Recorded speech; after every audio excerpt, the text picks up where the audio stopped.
Alright guys, Ronan and Chin here, and I have a special guest. Special. Yes. Yeah. But yeah guys, we're going to go watch Guardians of the Galaxy, but not just Volume 2. We're going to watch the first one, and then after that, Volume 2. We're going to do a double feature. I've missed this, guys. I've missed these characters for the longest, dude. I gotta say, I watched the first film like 4 or 5 times, 6 times in theaters. I remember like every week I was like, let's go watch it again. Let's go watch it again. Let's go watch it again. I fucking loved it. It was the Star Wars of my generation. It literally was. Even though they're making Star Wars movies again. I am very excited because I did like the first one like a lot. And then I'm hoping that they add more into the Infinity Stone, you know, stuff like that. They add more to the multiverse story. To the lore? Yeah. Yeah, so I'm hoping that maybe this movie adds a little more into it. Maybe like they show Thanos or something like that. I'm not really sure. Have they even shown like the entire plot of this movie? Like anything at all? They have, but at the same time, since I know it, I'd rather you not know it just so you could be full on surprised, because there's some stuff that I know that I'm like, I'm just gonna say I am very excited to see it. Can't wait. It's only like a few hours like up until that actually shows, because we're gonna watch the first one first. I do like that. I've never done this before. I've never done that. Like I know how you did the Star Wars thing, the entire Star Wars, and then the 7th one. I did the Avengers one, remember? Huh? I remember I watched. Oh yeah, you also did the Avengers one. Yeah. Wait, so you did like the Iron Man, right? To Age of Ultron. To Age of Ultron, yeah. That's yeah. Shit. I hope they do episode 7 and episode 8 double feature.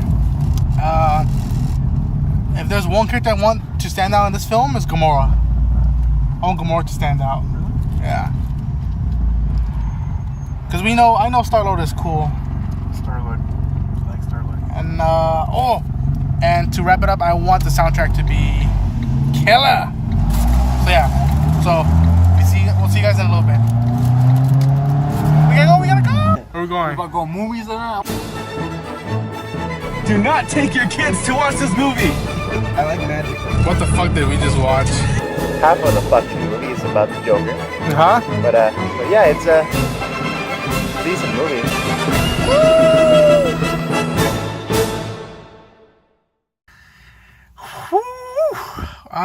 We just got out, guys. Volume 2. So the Guardians have to save the galaxy again. And they got some friends, some interesting friends with him. But yeah, overall, I like the film. I had a fun time. The jokes landed. I love the interactions with the characters. But we're introduced to characters such like this is spoilers. Because if not, we can't talk about it. It's difficult. We had a fun time. Yeah. But then we have to get to spoilers. So what I would recommend is favorite this video, save it on your desktop, PC, wherever you have, and go watch the film because it is awesome, and then come back to our reviews. The film is awesome. It's fun. There was great characters. They got great actors. But we got characters like Ego the Living Planet and Kurt Russell. Palm, I forgot the lady's name, but she plays Mantis. Mantis was awesome. That was very intriguing. We also have I forgot the lady's name again. The gold lady. The gold lady. I call them the Golden Army. Yeah. Well, she had a gold. They're all perfect. Like all of them are. Those perfect beings are all freaking golden. But the actress's name is Elizabeth. I forgot her last name. She was the main villain from Man from U.N.C.L.E. She was in charge of this whole gold species that's new to the Marvel Cinematic Universe. But yeah, so it starts with the Guardians making a deal of killing this beast who was taking batteries from the Golden Army and calling the Golden Army. And they get the reward. The reward was Nebula. To take him to the Nova Corps. To take her to the Nova Corps. It's for a bounty. They want to get the bounty for her. And Nebula was awesome. But yeah, then Rocket, on the way back, as usual, Rocket steals the batteries that they were defending for himself. They realize, what the fuck, they stole our batteries? They go after them. They're on the run after just making a deal, and the deal goes south. Yeah, well, I don't know what Rocket was thinking with that, because he didn't even need the batteries in the first place. He's like, He just wanted to be a dick. So they go on the run, And on the way to this run, they get saved by Caruso. They end up going to this planet where Ego, the living planet, and his What's that girl? Mantis. Mantis? Yeah. Mantis, yeah. His adopted daughter / therapist, sort of, because she helps him sleep and calm. We meet him there. It's heaven on earth or heaven on the galaxy, and at the same time, they get split up. Drax, Gamora, and Star-Lord go an adventure with Ego, while Rocket, Nebula, and Groot stay back to fix their ship that was damaged. Action goes south. There is betrayal. There is fear, to a degree. There is sadness in this film, and in Unworlds. And I think I have to just get it out of the way that yes, Ego, the living planet, is Star-Lord's father, but he ends up being a bad guy because he is a Sential, one of those like a god, basically. Celestial? Celestial. Extraterrestrial life. Yeah. So he's a god, basically. He can create things out of thin air, and he created the planet that he's living in, layer by layer, and he ended up, in order to, he found purpose, and his purpose was to basically destroy all planets, and kind of make the universe the way he envisions it. He went planet to planet with every habitable planet. And he screwed like at least one lady from each species. He fell in love with one lady in the planet, and then he would have a baby with her. And then he'd leave. I don't know if he killed off everybody else. All we know is that he killed off Star-Lord's. He actually killed Star-Lord's mom by putting a tumor in her brain. Which is why she had cancer. Which is why she died. Which was, at least for me, a lot of people could see it coming, but I was like, yeah, when I put the tumor in your mom, I was like... Yeah, like he basically admitted it to Star-Lord because he thought that he had Star-Lord under his control, by showing him like his vision. Just by tapping him, he was able to see everything. Star-Lord was like, it's beautiful, it's amazing. He just looked so intrigued with it. So he thought, I don't know if he thought that maybe like at that point he's like, oh, he's on my side now. So now I can tell him I killed your mom. And I don't know. And then Star-Lord just got out of that completely, and then he started shooting him, and then he started trying to kill him, but he couldn't because he was like he was a god. But they did end up slowing him down, and they eventually ended up beating him. The weakness that they give him, though, I think it's kind of weird. You have to knock off his brain or like his central thing. Like in the center of the planet is his actual brain, which I kind of get because it's a core. If you take off the core of a planet, well, yeah, but like he created the planet, so like it's not like the planet was already there. Yeah, he doesn't even remember. He doesn't know his beginning. He doesn't remember anything. All he knows is that he was just there, and he's millions of years old, and that's how long it took him to kind of get a grasp of all this celestial power and like learn how to use it and create stuff. But I think that the whole destroying the core thing, I thought it was a little bit like, I think they were trying to find a weakness for an immortal being. He's immortal. Try to find a weakness that is possible to kill. So they went to the core. The Golden Army followed them.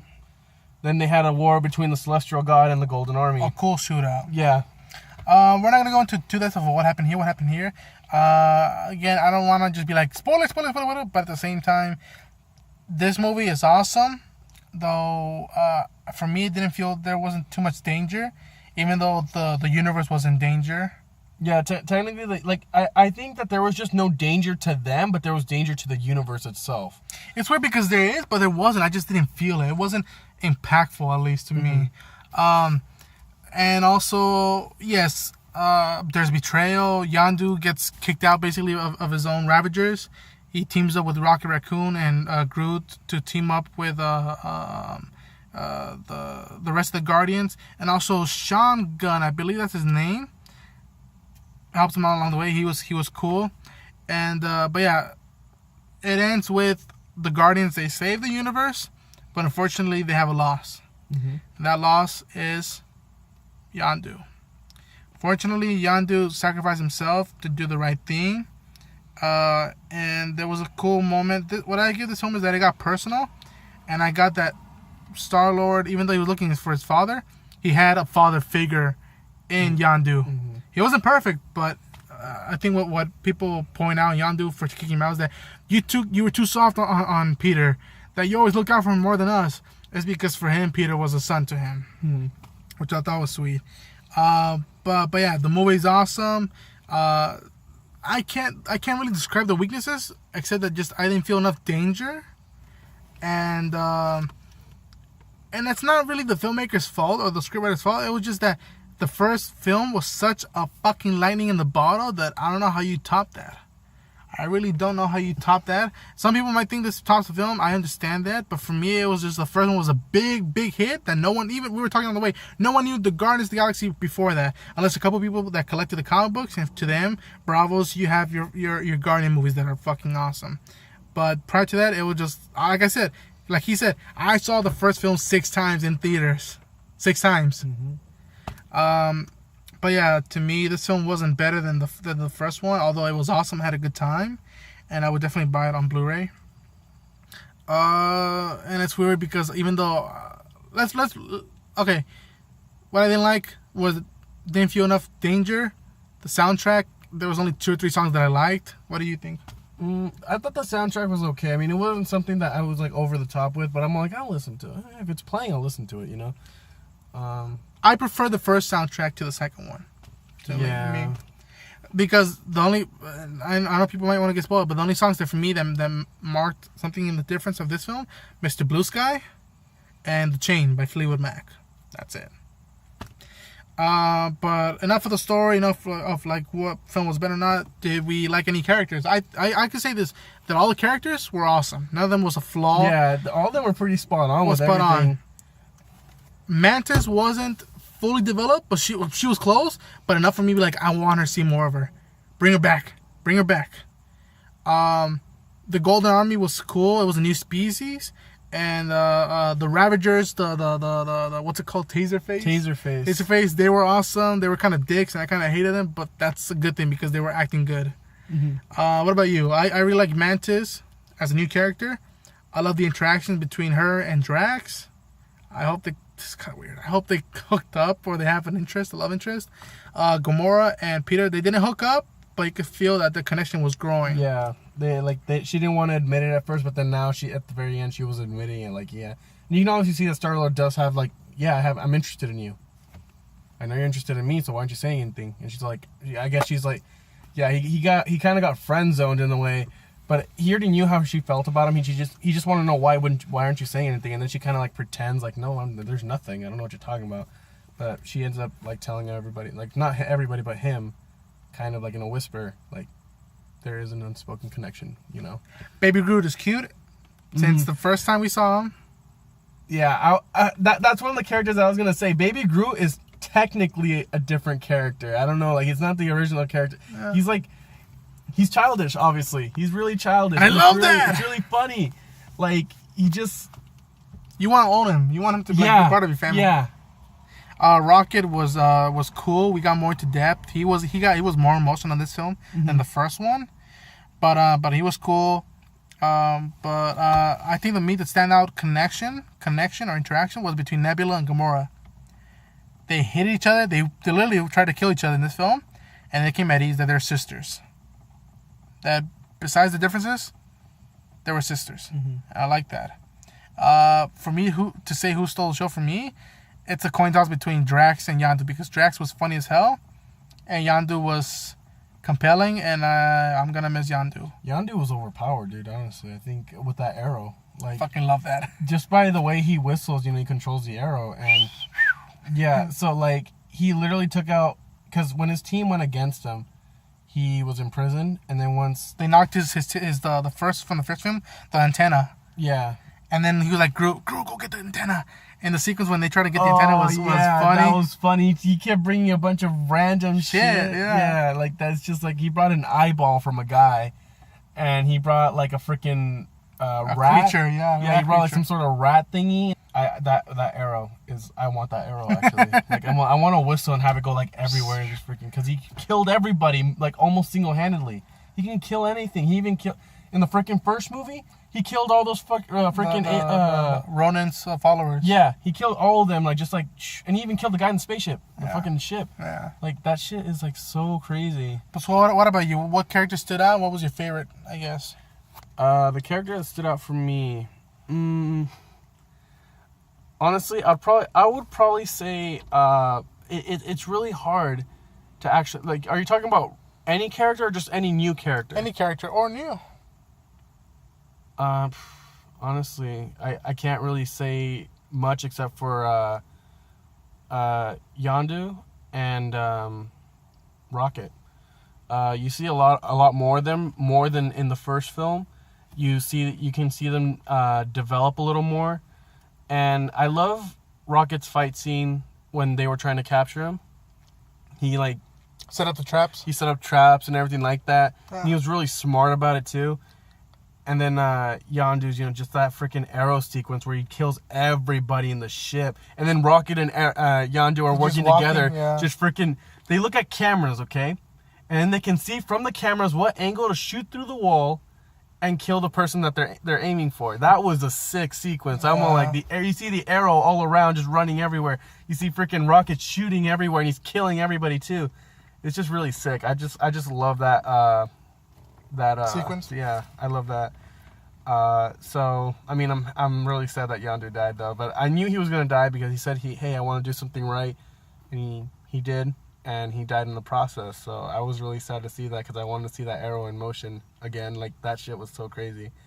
But yeah, I think it would be Yondu and Rocket in this film for me. And to top it off, I think that Caruso was cool because at first I'm like, oh, cool, Peter's with his father. And then the minute he says, I put the tumor in your mom, I flipped. I was like, I'm like, Caruso's a bad guy? Fuck that. Peter, shoot him, kill him. No, yeah. He killed your mom.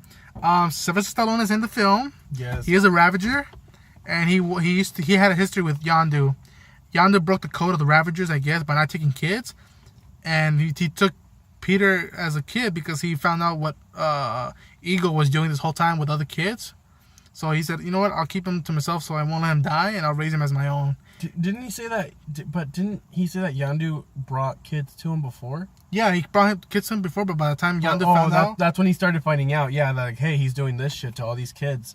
Yeah, okay, now I see. Which he calls Eagle jackass in the first one, and I know why.